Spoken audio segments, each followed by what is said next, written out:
भारत के प्रधानमंत्री माननीय श्री नरेंद्र मोदी जी से मैं सविनय आग्रह करती हूं कि आज के इस अत्यंत आनंद के तथा महत्वपूर्ण अवसर पर वे अपनी ओजस्वी वाणी तथा अनमोल विचारों से हमें अनुग्रहित करें।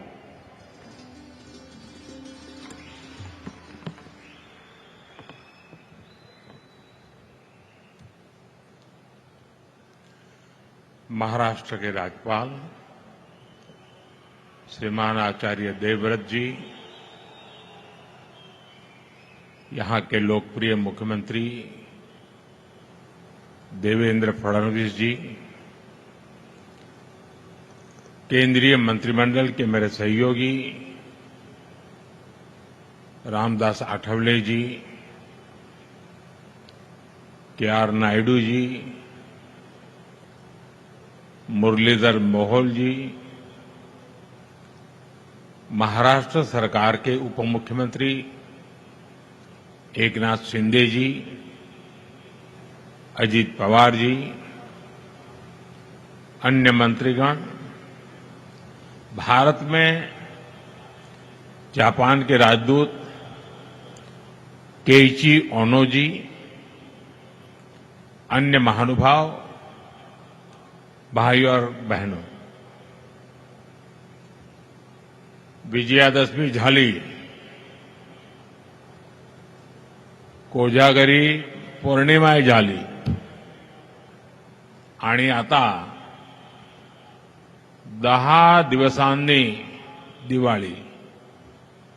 तुम्हाला या सर्वांसाठी खूप खूप शुभेच्छा देतो।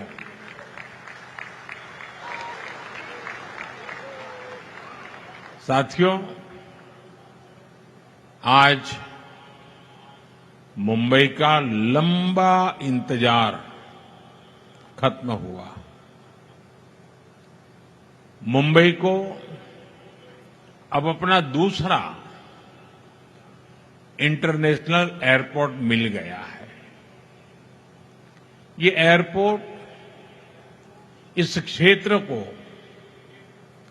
एशिया के सबसे बड़े कनेक्टिविटी हब के रूप में स्थापित करने में बड़ी भूमिका निभाएगा। आज मुंबई को पूरी तरह से अंडरग्राउंड मेट्रो भी मिली है। इससे मुंबई में ट्रैवल और आसान होगा, लोगों का समय बचेगा।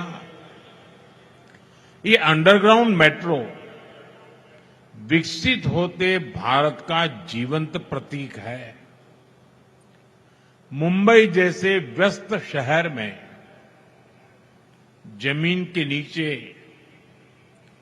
और वो भी ऐतिहासिक बिल्डिंगों को सुरक्षित रखते हुए, ये शानदार मेट्रो बनाई गई है। मैं इससे जुड़े श्रमिकों और इंजीनियर्स को भी आज बधाई देता हूं। साथियों, ये समय भारत के नौजवानों के लिए अनगिनत अवसरों का समय है। कुछ दिन पहले ही देश की अनेक आईटीआई को इंडस्ट्री से जोड़ने के लिए 60,000 करोड़ रुपए की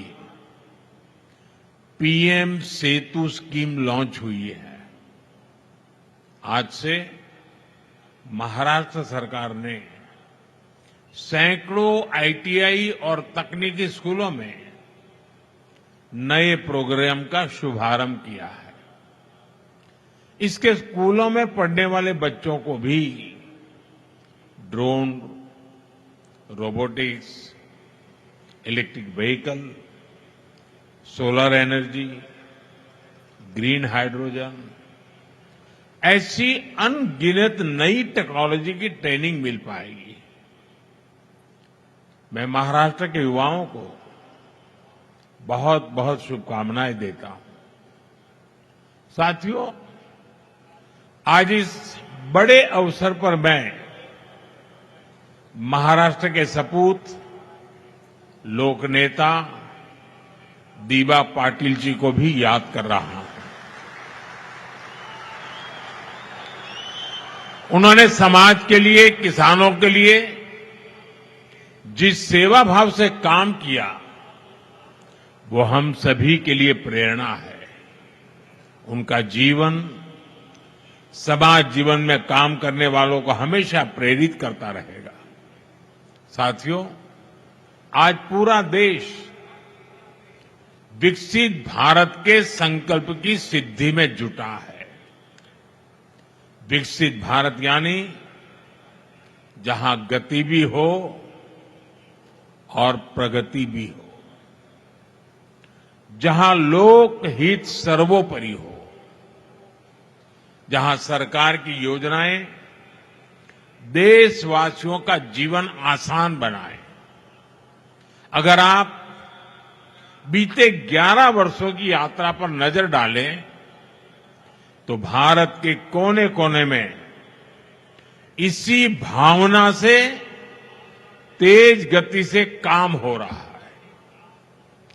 जब Vande Bharat semi high speed ट्रेनें पटरियां पर दौड़ती है, जब बुलेट ट्रेन का काम रफ्तार पकड़ता है, जब चौड़े हाईवे और एक्सप्रेसवे नए शहरों को जोड़ते हैं, जब पहाड़ों को चीरकर लंबी टनल्स बनती हैं, जब लंबे और ऊंचे सी ब्रिज समंदर के 2 किनारों को जोड़ते हैं, तब भारत की गति भी दिखाई देती है और भारत की प्रगति भी दिखाई देती है। तब भारत के नौजवानों की उड़ान को नए पंख लगते हैं। साथियों, आज का कार्यक्रम भी इसी सिलसिले को आगे बढ़ा रहा है। नवी मुंबई इंटरनेशनल एयरपोर्ट एक ऐसा प्रोजेक्ट है जिसमें विकसित भारत की झलक है। ये छत्रपति शिवाजी महाराज की धरती पर बना है और इसका आकार कमल के फूल जैसा है।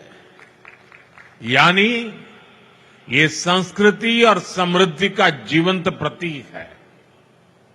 इस नए एयरपोर्ट से महाराष्ट्र के किसान यूरोप और मिडिल ईस्ट के सुपरमार्केट से भी जुड़ जाएंगे। यानी किसान की ताजा उपज, फल, फूल, सब्जी और मछुआरों के उत्पाद तेजी से ग्लोबल मार्केट तक पहुंच पाएंगे। इस एयरपोर्ट से यहां आसपास के छोटे और लघु उद्योगों के लिए